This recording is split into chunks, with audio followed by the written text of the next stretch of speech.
Welcome, everyone. Glad you made it to day 3. You're in session 15C, transformation of CDO leadership role from academics to pragmatics using Data Quality Hub as a platform. We have 3 speakers today, and our moderator is Dr. Salomon de Jager, who is being shy on the video for technical reasons, but you actually just saw him on the loop prior to our session. So welcome, Dr. de Jager. And just as a little background on him, he's president of PiLog Group, which he founded more than 25 years ago with the vision that data would become the asset of the future. And the company was designed to focus on data schema, standards, master data, and e-solutions, among other things. So I'm going to turn it over to you, Dr. de Jager, and let you take it from here. Thank you very much for the opportunity. Let me introduce my co-presenters here. So you heard my background, so let's move on to the next slide. Imad. I'm the chairman, and I've been in this business for 43 years, and we've got a cross-industry experience around the globe. But very interesting, we joined the team of ISO 8000 data developers for data quality, and we've participating actively in the development of those data standards. I will be supported today, and this talk will really be taken to next steps with our Chief Information Officer, Mr. Imad Syed. Imad has 20 years of international experience leading innovation technology in terms of several large implementations around the globe, specifically focused on data and data analytics. And that will be complemented by Mr. Waynand Nortje. He's our Chief Technology Officer. Waynand has 25 years of experience in research and development of industrial solutions, focused on master data practices and implementation of ISO 8000 specific data quality solutions. So what will we be covering today? I will lead it in with the CDO as a change agent for establishing data quality using augmented data management. That will be followed by Imad, who will talk about a chief data officer versus a chief digital officer. Very interesting comparison there. Followed by a chief data officer as an innovative leader influencing impactful business and value transformation. A few quick insights from surveys on the CDOs, and a prescriptive roadmap for success of CDOs. And Waynand will conclude that with PiLog's Data Quality Hub platform, enabling the CDOs for success. So the first piece, change agent for establishing data quality using augmented data management. And this is a prophetic statement which I really one night woke up with, and that is that quantum computing is the next disrupt, I believe. And with data quality a key issue in augmented algorithms, that is going to put an augmented role on the CDO and the role they need to play. Next one.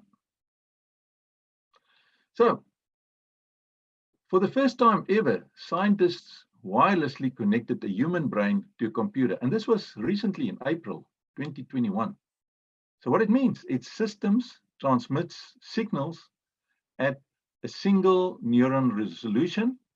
And what that actually introduced, if you really think about it, it is a brain-computer interface, logic of the mind to neurophysiological vibrational data, encoded as logical expressions to this brain-computer interface, to quantum computing for solving quantum physicals or physics and algorithms. That takes us to the next idea, and we just need to check for a moment, what is thought? So thought is the process of using your mind to consider something. It can also be the product of that process, an idea, or just the thing you're thinking about. So thought is a form created in the mind rather than the forms perceived through the 5 senses, an instance of thinking. Thoughts are a form of energy that carry certain frequency and emit a vibration into the world. And every thought and emotion has its own vibrational frequency or wave frequency. And every spoken word has its own vibrational frequency. If we want to continue and see, okay, quantum computing, on the other hand, quantum computers perform calculations based on the probability of an object state before it is measured. Instead of just ones or zeros, they have the potential to process exponentially more data, including fundamental properties of quantum physics, such as superposition, entanglement, and interference. So quantum computers will allow for quick analysis and integration of enormous data sets, which will improve and transform our machine learning and artificial intelligence capabilities. And very interesting, yesterday in session 12B, which was AI in real time, and are we ready for it? And I found that discussion very, very interesting because it made exactly this point and the challenges that's coming around that. Because information is something that is encoded in the state of the quantum system. It's physical. And in the quantum world, teleportation involves the transportation of information rather than the transformation of matter. So, is this just a myth, or is quantum solutions around the corner? And I did a little bit of study, and there is one coming up, quantum financial system.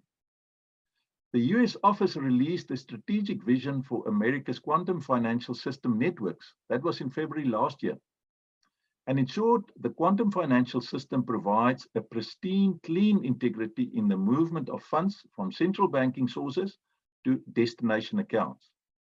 The key benefit of this quantum financial system is to protect all parties from corruption, usury, and manipulation within the banking system and ensure banks are monitored and protected with regard to the agreed upon contract of the transfer of process. So QFS is an AI-enabled consensus system where human participation in counterparty agreements must be managed by selective consensus. QFS can also support economic development that does not involve banks, and it begins anew in how we control and manage our own data. Just think of this whole Pegasus that's on the news right now. I mean, we live in a total different world. So where will the role of data quality and the CDO, where will the CDO role play in this new world?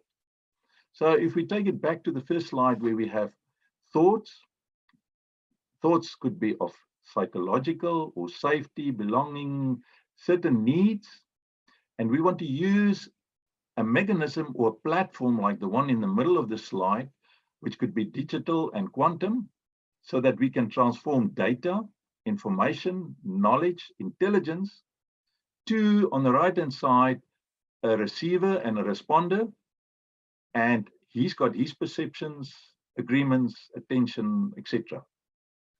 So to take this just a little bit further and back to the beginning, where everything is actually frequencies and vibrations.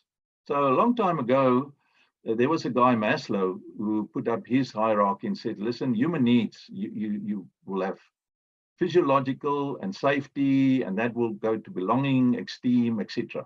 And there's many, many debate and discussion around that.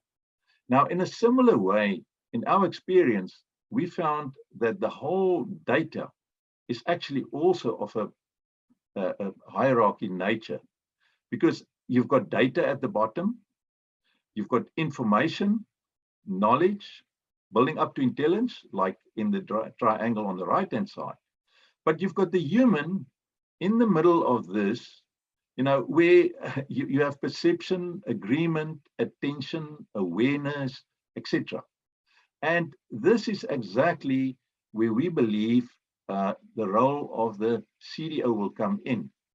Because if you look at these hierarchies that you've got here, at the bottom, just for example, where you have a physical need from a human person, and he wants to convey that in language, there's a certain perception, and that could be supported by data. But if you look at the next level, that psychological need might have safety or belonging.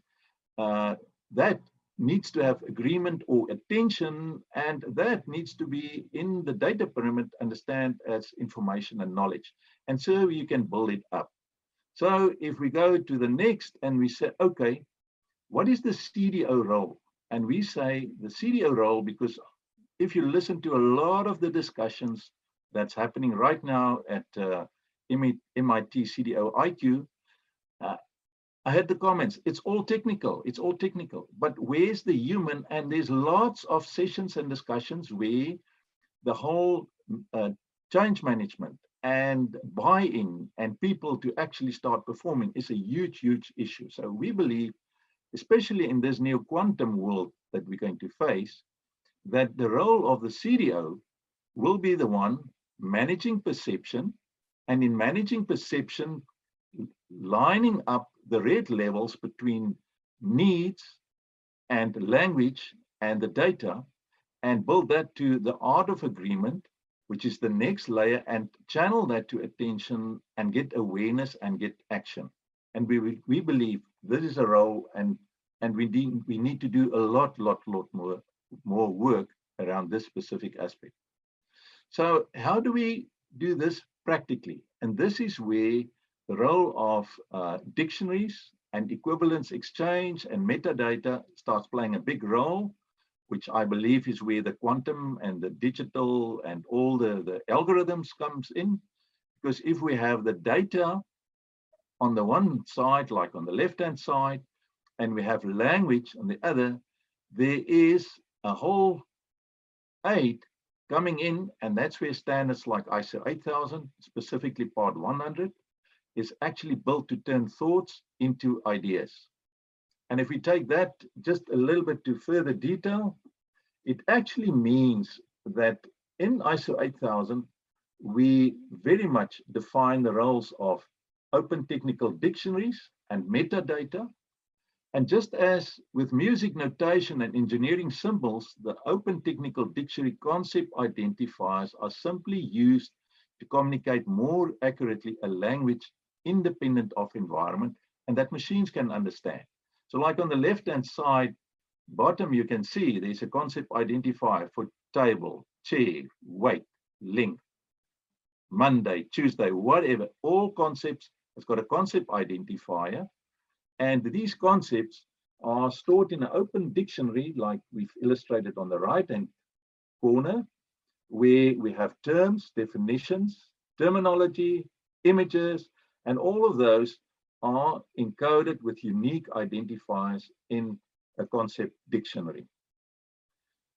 And if we move that to one more practical step, it means if I have a concept like a bolt, for example, at the top, and I've got these characteristics like there in red, you've got head height, 0.591 inches.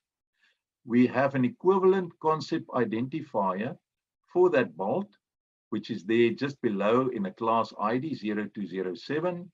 And you have the properties, and there's a concept identifier for head height, 0.59, and a concept identifier for inches. And you can exactly see what we mean.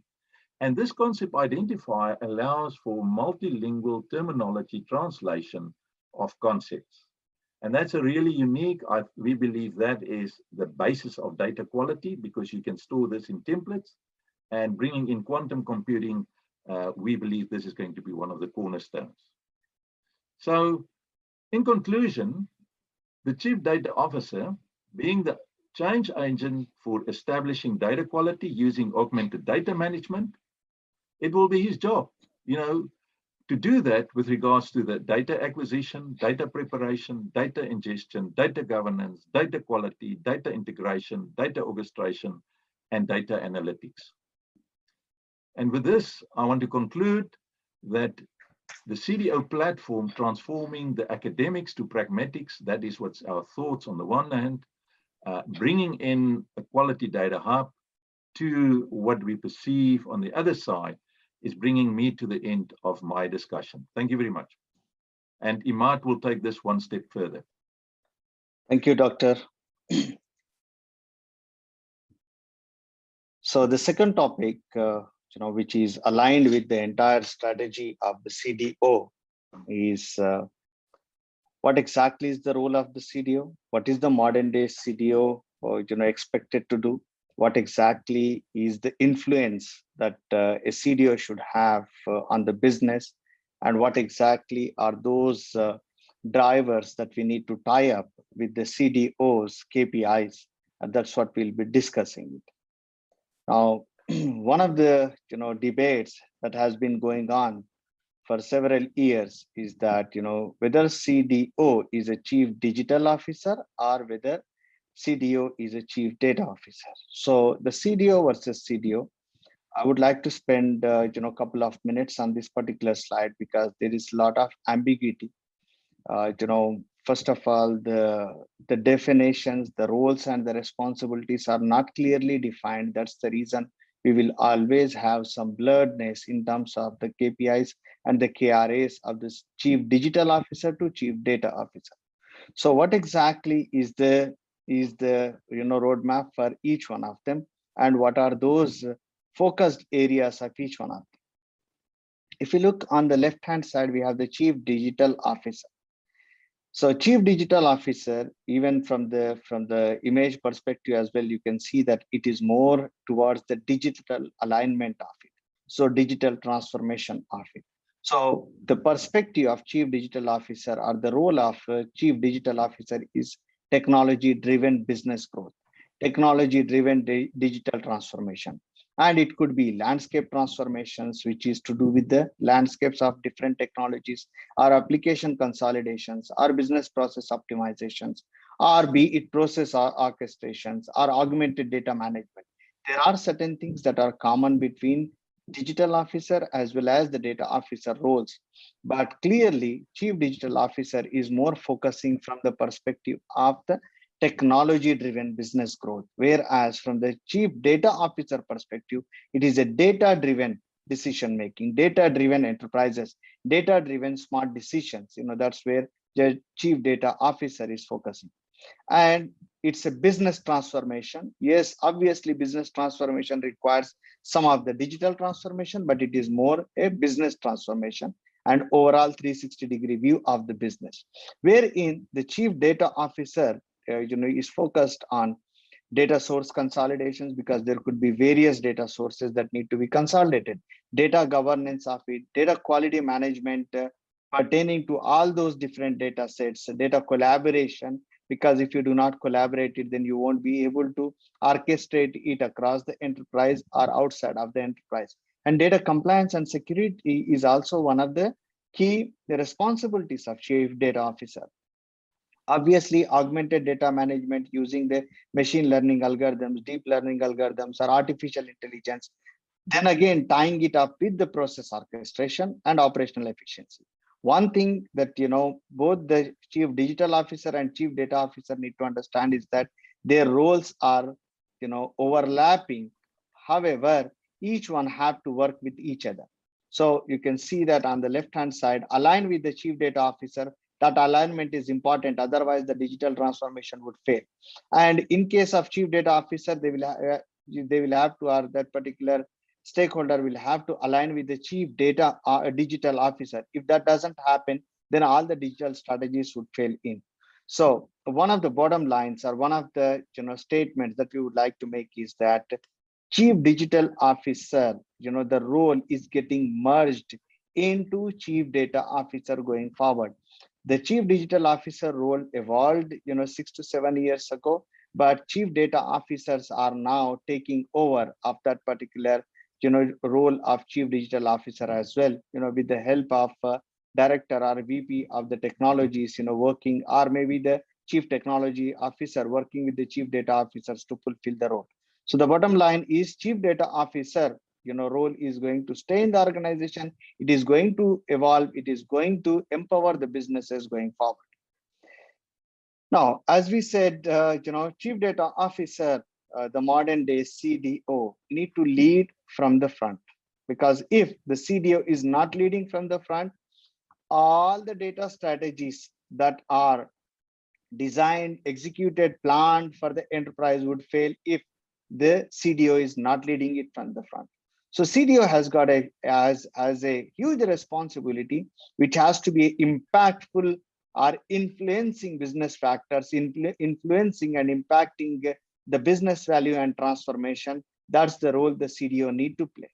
And when the CDO is playing that, the CDO need to enable and empower the businesses to transform digitally with the help of the data quality and process augmentation, and putting down again value engineering or on value management at the core of it. And if a modern CDO is not doing that, then definitely that role is underutilized or underpowered.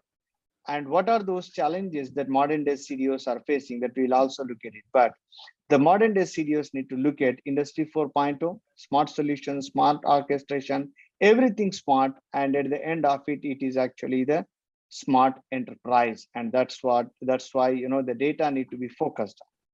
Now, if you look at the CDO role evolution, from 1990s to 2000 to 2010 to 2020, and to the again going to the next decade or so. Initially, the data management within any system was considered as a transactional job, and then later on it was classified into master and metadata management, and then some data intelligence, data warehouses, or those kind of things came up. And then the service-oriented architecture, wherein the CTOs and CIOs got involved more, and they started actually, putting everything together, which is a self-servable application, self-servable, data exchanges or collaborations. And then it came, the era of data science and artificial intelligence, where the focused CDOs need to take, ownership of that, so that it can move beyond that.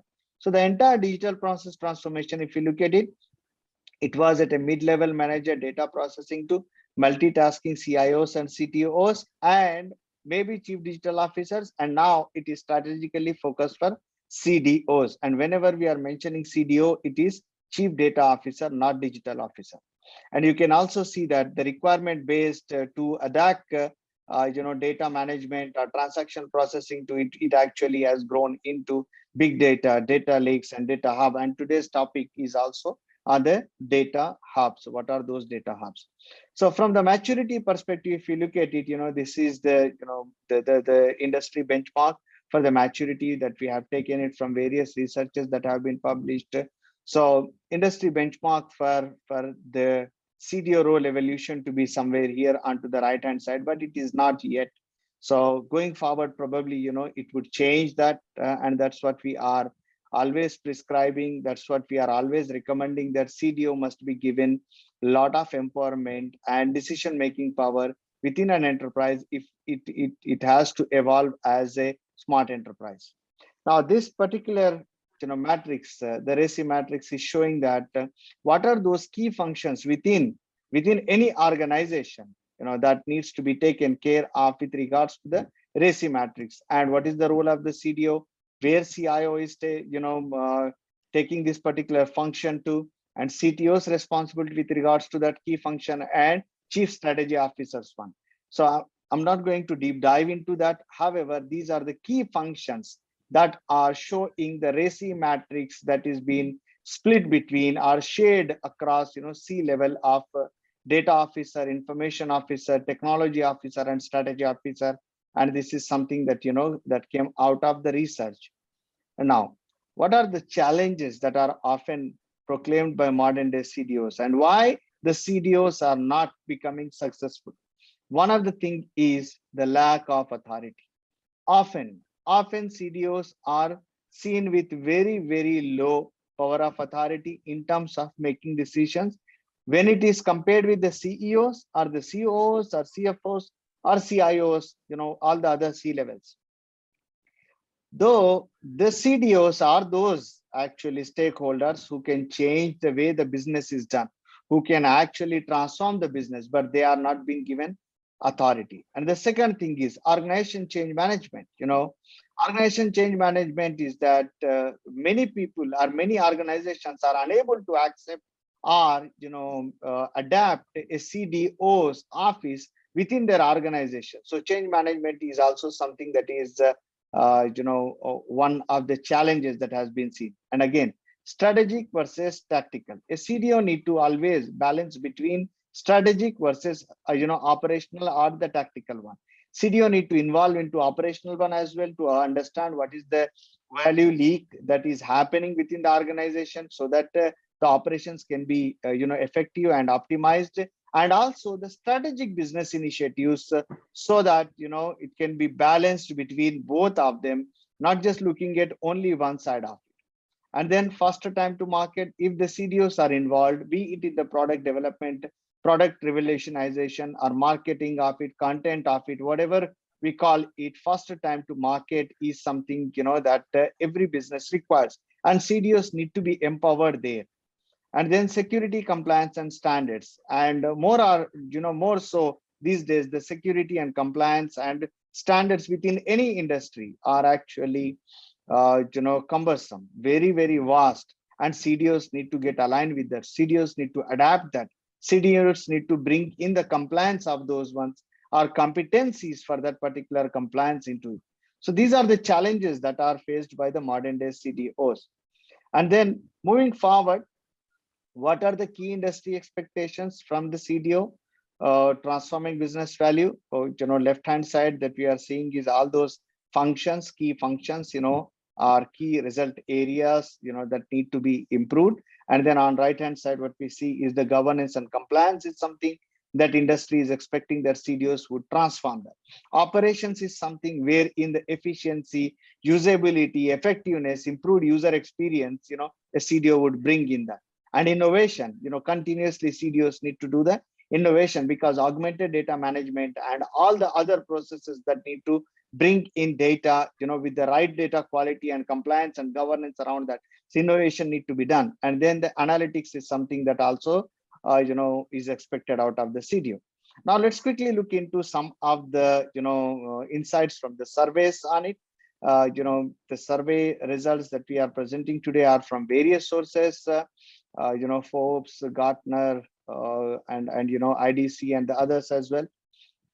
So if you look at, the surveys on influence and impact of successful CDOs, if you look at this particular survey, where three hypotheses have been, answered or tried to answer. One is that the boundaries between CDOs and chief digital officers are increasingly blurred, which means that the function, the core areas, or the core, deliverables between the CDOs, chief data officer, and digital officers are increasingly getting mixed up or overlapping it. And then the CDOs are being requested to take more strategic objectives which are leading to a digital transformation. That's one. The second thing is that all those CDOs who has got business facing or business tied, KPIs, they are doing really well.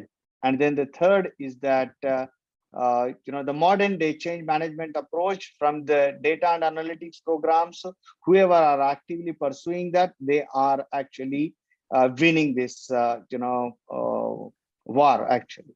So now if you look at one of the hypotheses, let's just quickly look at that.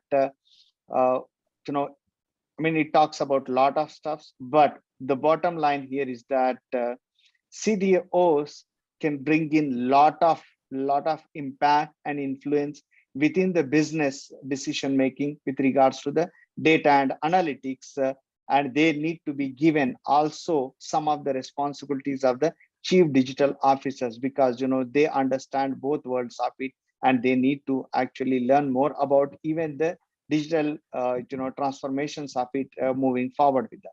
And one of the important things the CDOs need to focus is on the customer experience improvement, because if we can have the customer experience better, which is a user experience better, whichever user it is, be it business user, be it a customer user better, then definitely the return on investment is going to be multifold on that.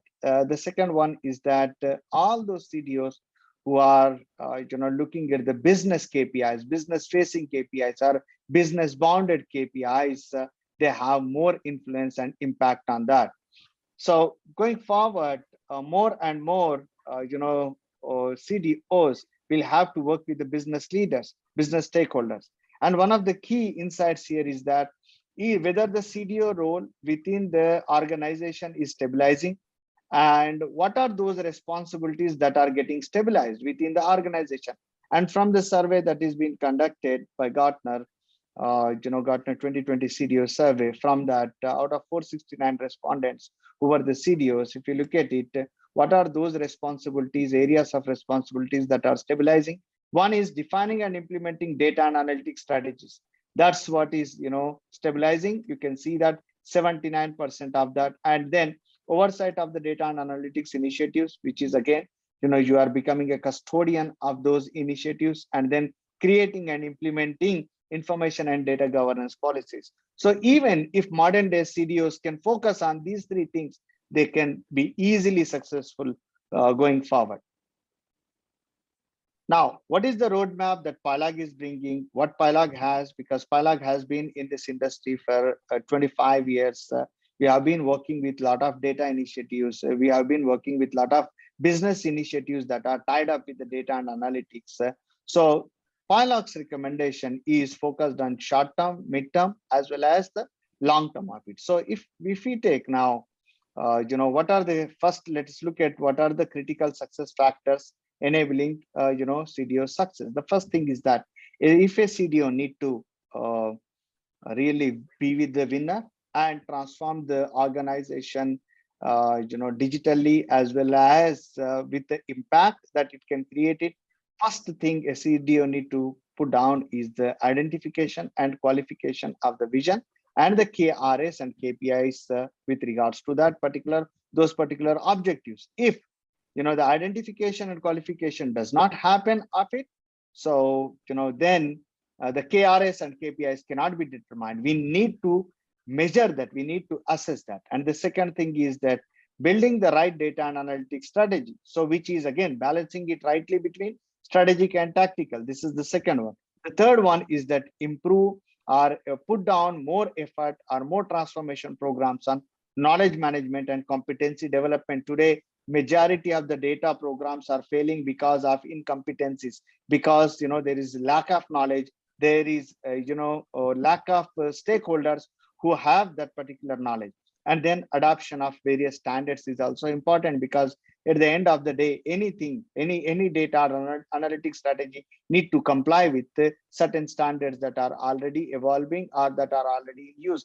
And then driving organization preparedness for change management with the data-driven culture. This is also something that need to be brought in by the CDOs. And then selecting the right platforms and tools.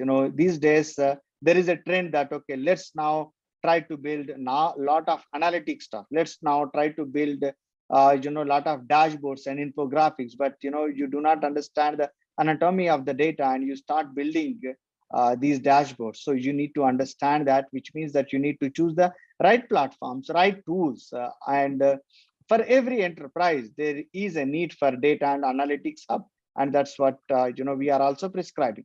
And then data and information monetization is important for the CDOs as part of their KPIs and KRS. This also need to be included.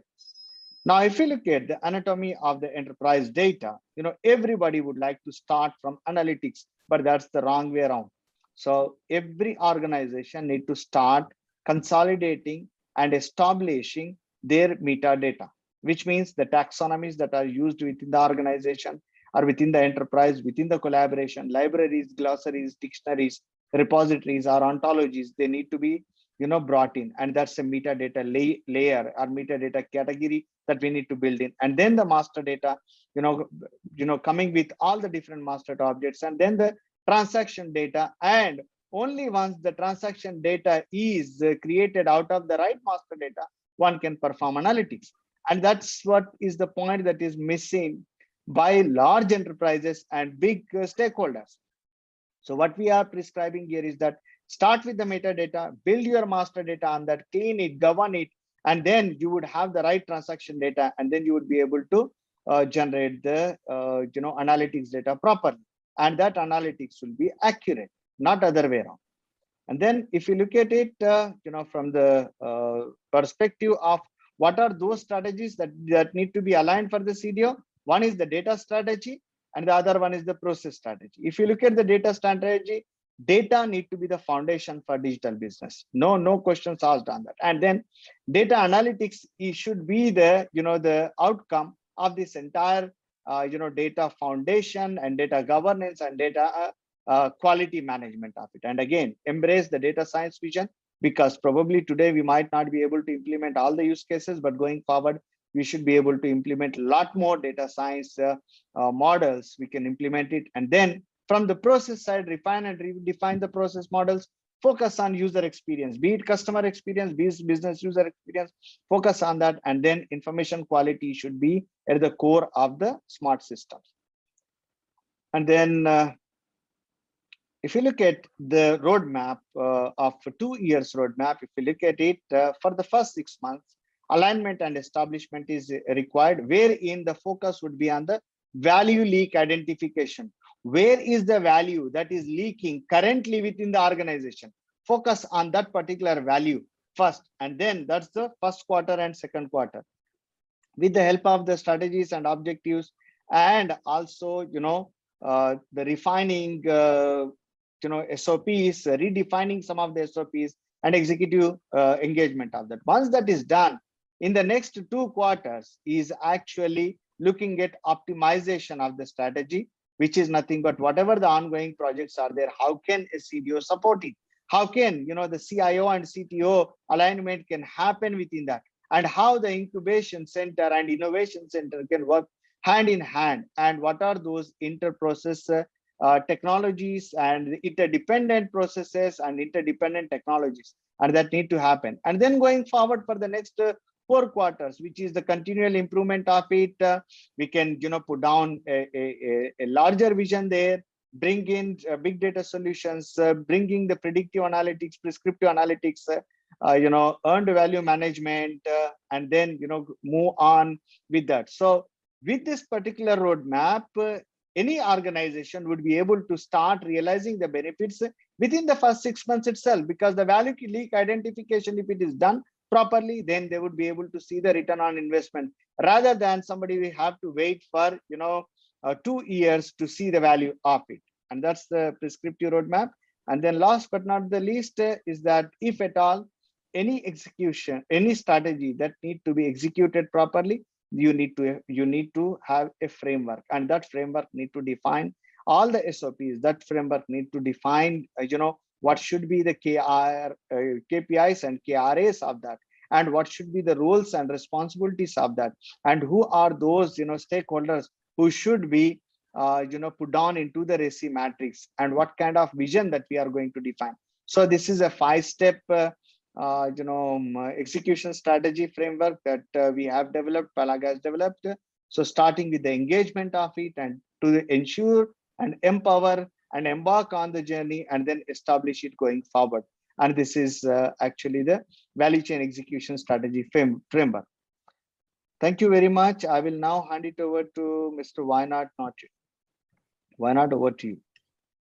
Good day, ladies and gentlemen. Thanks, Imad.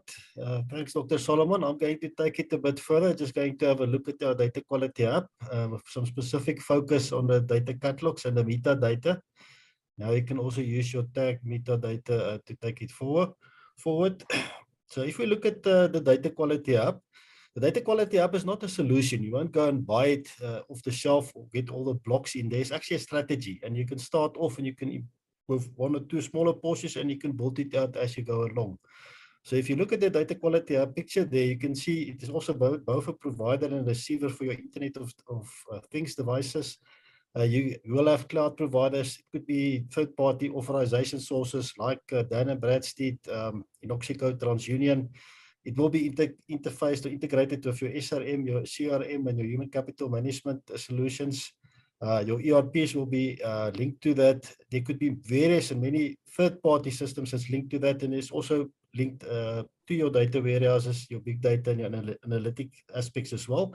It's not a data warehouse. Just be very aware of that. It's actually a strategy to put all these things together to make sure you give the right end result for your clients.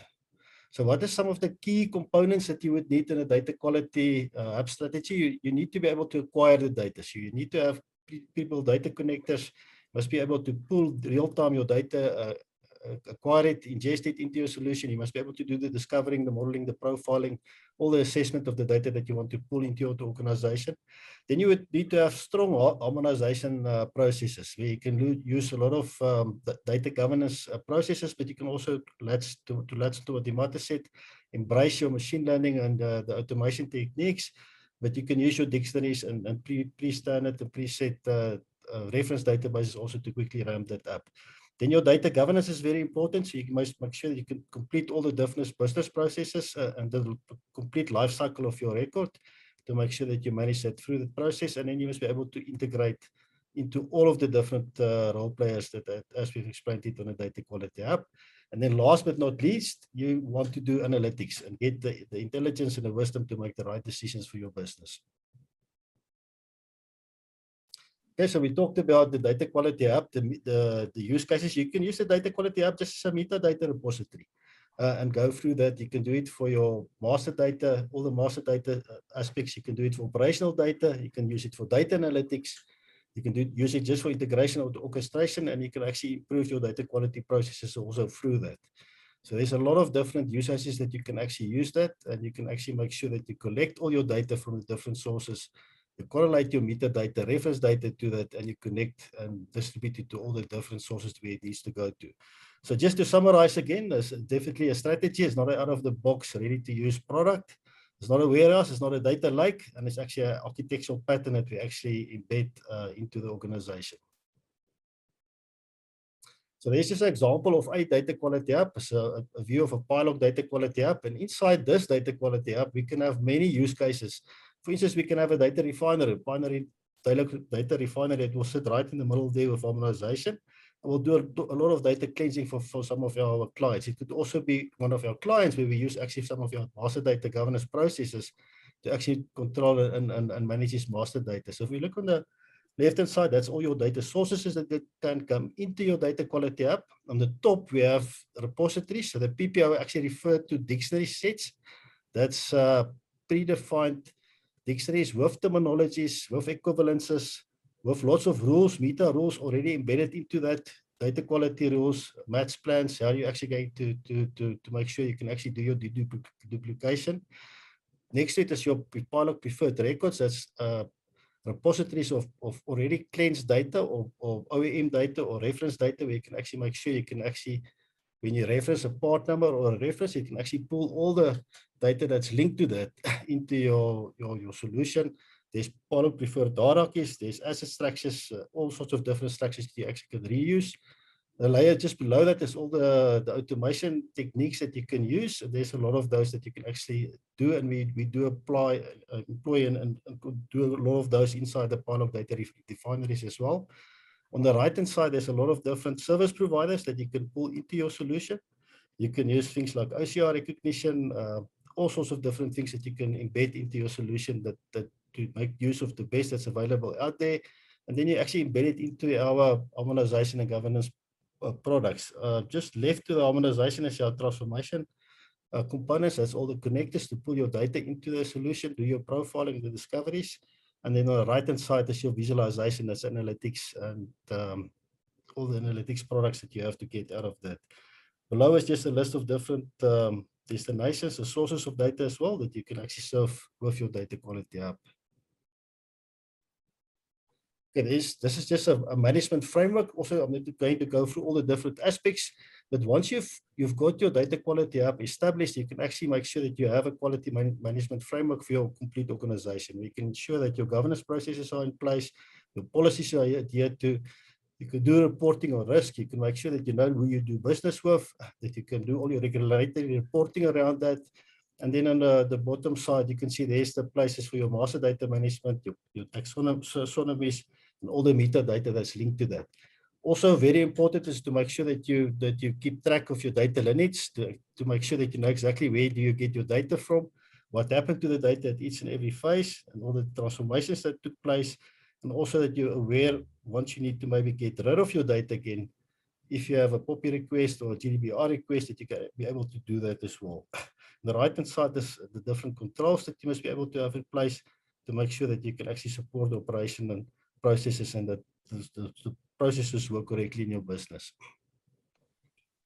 Then I'm just going to quickly jump into data catalogs. There's some research that we did from Forrester that we say some of the key aspects that's listed there. So a lot of the data scientists spend a lot of time just trying to understand and find their data, and they don't like that part of their job. I think all of us don't like that, and it's one of the big drawbacks to get the project going quickly.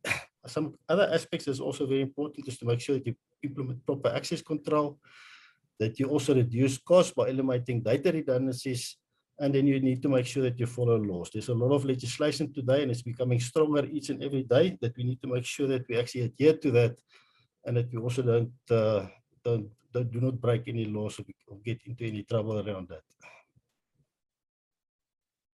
But the next slide. Okay, then some other best practices around data catalogs is to make sure that you do assign the ownership to the data set, that you do use some of the automation techniques and get your users also involved into that. A catalog must be searchable. It must be easy to actually find your data and to understand exactly where the data lies. And then you need to make sure your data protection is also in place. Then how to adopt the data catalog. We already today explained how important your metadata is. It's the first cornerstone of your whole process. And again, you'll do your metadata extraction to make sure that you get that into your data app and to be able to actually check that against your knowledge database.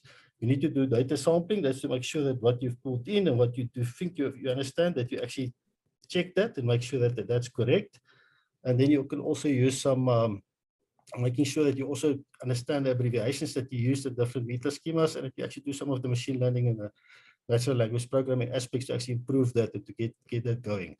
Query lock ingestion is very important. That's to make sure that you understand exactly where you get your data from, and that can also help you to build up your data in its aspects. And then lastly is actually to make sure and to build it up where your machine processes or your automation or your mapping processes is not good enough, is to get some assistance from expert sourcing, so domain experts of personnel that participate to actually assist you to take it further.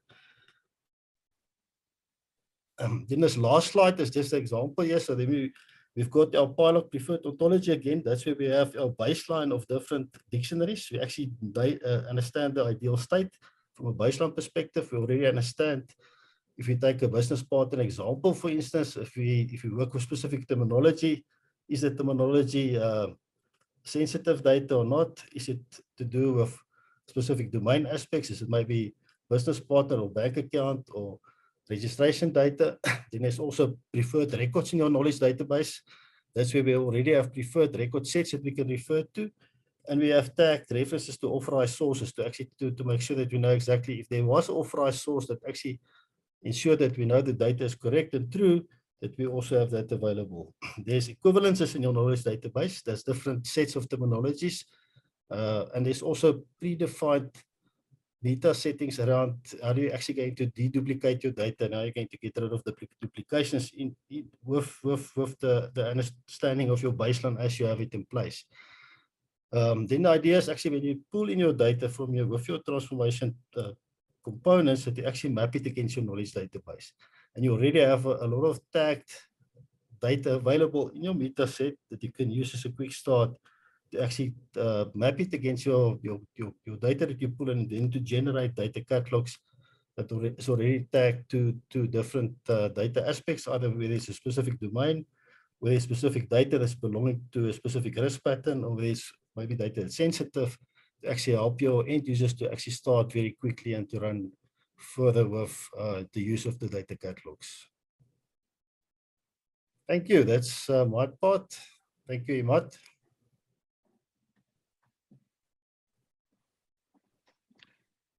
Yes, thank you, team. Now I think it's time that we ask Wayne, are there any questions?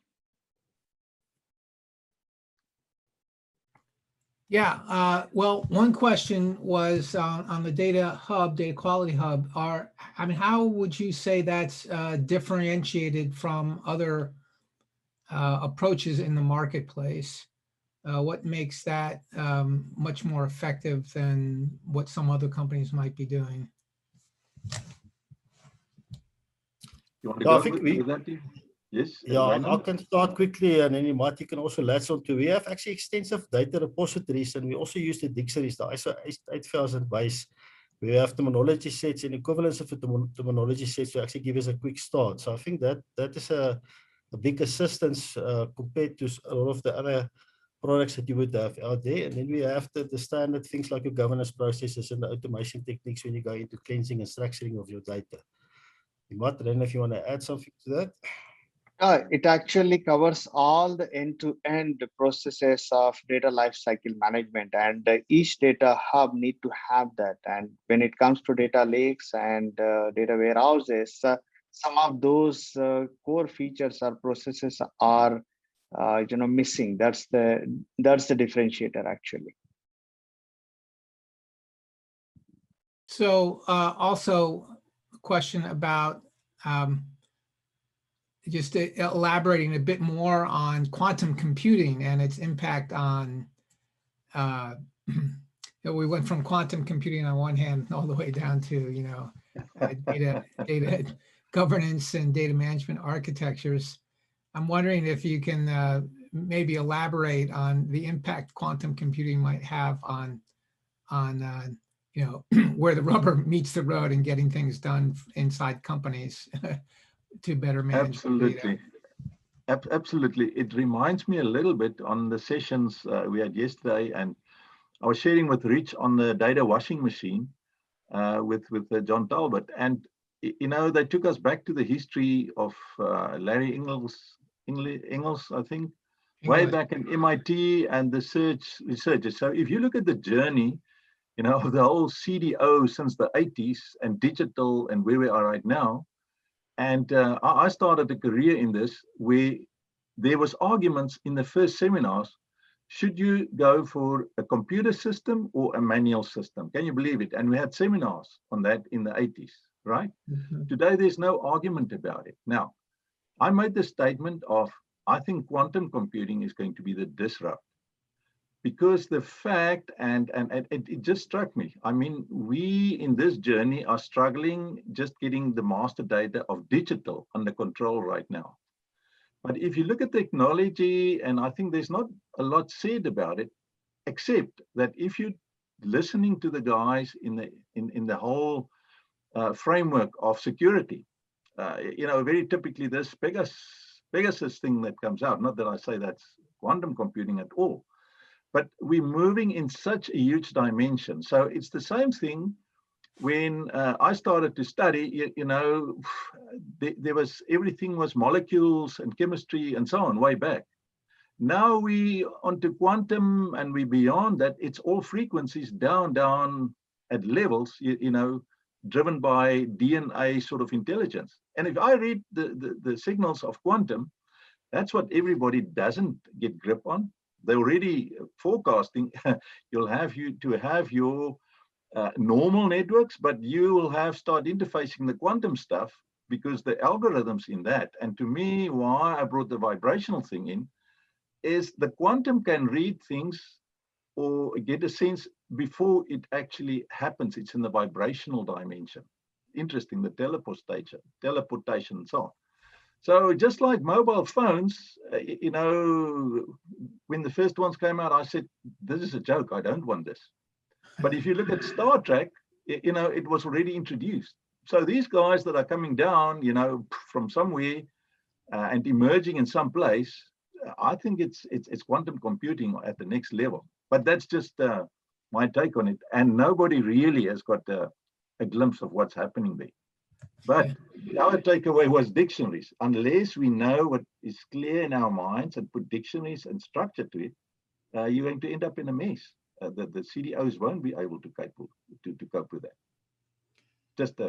Do you think quantum will actually make data governance harder? Because now all of a sudden, and you're suggesting that with quantum, maybe we don't even need we have a much more sophisticated human computer interface because it reads our mind in some ways, picks up the vibrational frequencies of our thoughts and transmits them, which is kind of a scary thing because the thoughts that we're really thinking are really quite messy and all over the place, right? So there will need to be a filter there. But that's the point. That's the point. It will bring a lot of truth, and a lot of this stuff of governance you know, it's actually just to keep the chances a little bit out of the networks. And now this will become open, I believe. So yes, it will make things easier and more open, and it will keep us focused to the right stuff. That's what I'm thinking. Yeah. Interesting. Yeah, it's on my task list to look into this quantum, because that is the next big paradigm shift in our infrastructure. And what we've seen since I've been in the industry over 30 years, that anytime there's an infrastructure shift, a paradigm shift, whether from mainframes to MIDIs to client server to thin client to web services to cloud, it reshuffles the entire industry that's built on top of it, in our case, data and analytics, and creates new winners and losers and a lot of new innovation. And yeah, so quantum is something I think we all need to pay attention to. I don't know how close it is, though. Do you have any sense of that? You've done a lot more research on it than I am. I mean, well, the shocker to me, and maybe there's more to read around this lockdown and what we all believe, you know, and a lot of things are happening. We're sitting in a disruptive world now. In this time, it was just interesting to me that you know, this whole strategy on quantum, and I stumbled upon that and read through it. There's not a lot said about it, but I think there's a lot more underneath the cover. If, you know, in the Trump days, there was a lot of effort put into that. I believe the whole space race, you know, is really lingering around that. I think it's hidden, just like military. Guys are way ahead of the game. I mean, we've been working in the military for quite some time. So those guys are way ahead of the game. So I think there's more. That's what's revealed. My opinion. yeah, no doubt, no doubt. Well, this was probably the most comprehensive session in the whole conference, you know, going from quantum physics to the chief data officer and leadership and strategy down to, you know, data management and governance architecture. So thank you all very much for your thoughts and your insights. And I'm sure our audience took a lot away from it. That's what you Thank get. you. Thank you. Thank you. That's what you get if you put 43s plus 25 plus another 25 experience, you know, in a short session. Then something must give. Yeah, very good. Thank you very much. A to Z, alpha to omega. You've got it covered. Yeah. All right. Well, Thanks, Wayne. yes, you are Thank you, very Wayne. welcome. And thanks to our audience. And you. we now have a 15-minute break.